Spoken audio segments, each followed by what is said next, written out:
Id-Deputat Nazzjonalista Claudette Buttigieg laqet għad-Deputat Nazzjonalista ieħor Edwin Vassallo li fl-aħħar jiem għadda rimarki kontroversjali u sejjaħ bħala marsiżmu l-istrateġija tal-Unjoni Ewropea għall-LGBTIQ. Għal daw il-kummenti anke fil-konfront tal-Kummissarju Ewropea għall-Ugwaljanza Elena Dalli li ppreżentat l-istrateġija, Vassallo irċieva kritika anke mill-Moviment Malti għad-drittijiet tal-persuni omosessuali, l-MGRM. Iżda l-kummenti konservattivi ta' Edwin Vassallo sabu riħ fil-qala ta' dik li minn uħud hija suppost meqjusa bħala moderata fl-Oppożizzjoni Nazzjonalista. Huwa bniedem ta' demm u laħam li fl-aħħar mill-aħħar jesprimi bħal mandu kull dritti li jagħmel, jesprimi l-pożizzjoni tiegħu.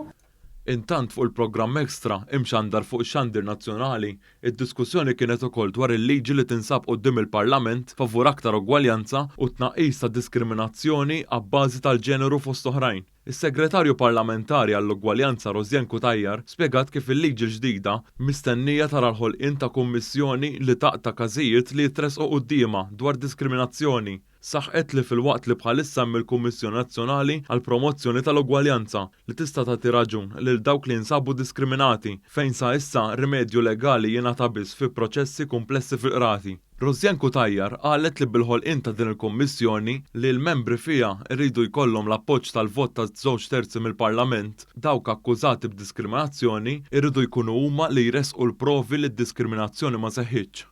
Aċċennat li l-liġi ġdida mistennija tkun iktar effettiva biex pajjiżna jkollna soċjetà li tiddiskrimina inqas.